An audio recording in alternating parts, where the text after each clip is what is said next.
Bugün keçirilmiş buraxılış imtahanına düşən listening suallarına baxırıq. Onu qeyd edim ki, digər sualların izahını artıq kanalda yerləşdirmişəm. Listeningin mətni olmadığı üçün sadəcə olaraq cavablarını deyəcəm. Ümumilikdə mətnimiz Ryan Hickman adlı balaca bir oğlan haqqındadır. Hansı ki, ətrafında, qonşuluğunda ətraf mühitin çirklənməsini görür və bununla əlaqədar tədbir görmək qərarına gəlir və başlayır ətrafdakı butulkalarda, konserv qutularda və s. onları yığır və yaxınlıqdakı bir deməli, emal mərkəzinə aparır. Ondan sonra isə artıq öz firmasını yaradır. Deməli, birinci sualda nədir? Doğru fikri soruşur. Ryan gave letter to the foreign recycling center. Burada foreign deyir, xarici, çox yəni ki, xarici olmayıb, belə yaxınlıqdakı emal mərkəzinə verib. A-nı çıxdıq. Deyir ki, onun 3R layihəsi, 3R bilirsiniz ki, reuse, reduce və recycle deməkdir. Deyir, bu layihə ona böyük mənfəət gətirir. Böyük mənfəət çox yəni ki, olmayacaq, çünki butulka satanda, yəni butulka satmaqla böyük mənfəət əldə etmək mümkün deyil. B-ni çıxdıq. Sonra, Ryan's dad established family business to collect litter. Ailə biznesi yaratmışdı. Bu da çox yəni ki, yanlışdır. Sonra, Ryan collected bottles and cans on his bike. Doğru cavabımız D bəndi olacaq. Öz velosipedi ilə bu butulkaları və konserv qutularını toplayırdı. Sonra Y-də Ryan began taking his neighbor's litter first. Təbii ki, ilk öncə öz ətrafındakı zibili toplayar, qonşusu olmaz, məntiqlə götürəndə.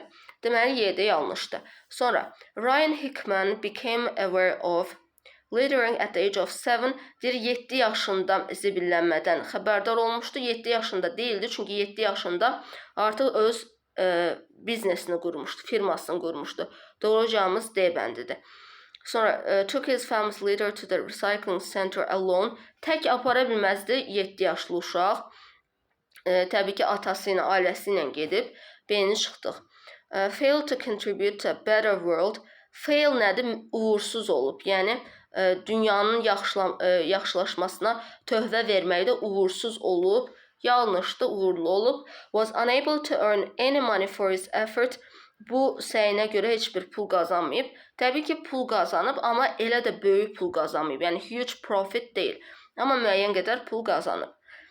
Sonra, mətn əsasən, təbii ki, bu oğlan haqqındadır. The boy taking care of the world around him. Ətrafındakı dünyanın qayğısına qalan oğlan. D bəndi olacaq doğru cavabımız. Ryan Hickman tərəfindən yaradılan layihə sırf layihə barəsində deyil, mətn əsasən o uşaq barəsindədir. Burada yenə deyir, şirkəti barəsində yanlışdır. Yəni, söhbət insandan gedir. Local recycling centers, burada deyir, recycling mərkəzləri, çoxlu şirkətlər barəsində, bu da yanlışdır. Yəni, əsasən oğlandan söhbət gedir və onun firması, yəni firma yaratmağı, heç firması barəsində də ətraflı səsləndirilməyib. The adults who made a difference. Adults, yəni bu uşağa biz adult deyə bilmərik. Ona görə yeni çıxdıq. Sonra gəldik açıq suallara. Nədir? Where does Ryan speak to encourage others to take action? Deyir ki, harada çıxış edirdi? Ryan öz danışıqlarını, nitqlərini harada söyləyirdi, harada çıxış edirdi. Doğru cavabımız burada olacaq. Demək, 3 dənə yerin adı çəkilib, uşaqların dediyinə görə. At, buradan gəlin, nömrəsini qeyd edim, 4-cü sual. At events, tədbirlərdə, schools, bir də conferences, konferanslarda. Conferences. Belə.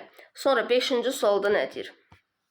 Ryan continues to inspire people of all ages, showing the importance of taking. Ryan bütün yaşlardan olan insanları ilhamlandırır. Nəyin vacibliyini, nəyi vacib götürməyi ilhamlandırır. Doğru cavabımız olacaq uşaqların dediyinə görə. Responsibility for the environment. Responsibility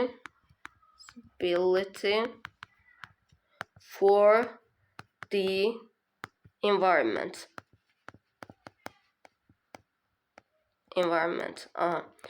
Sonra 6-cı, sonuncu sualımızda da deməli, reminder sözünü təsvir edən sifət olacaq powerful. Belə suallarla bu qədər. Əlavə bir sualınız yaranarsa onu da bildirərsiniz. İzlədiyiniz üçün təşəkkürlər.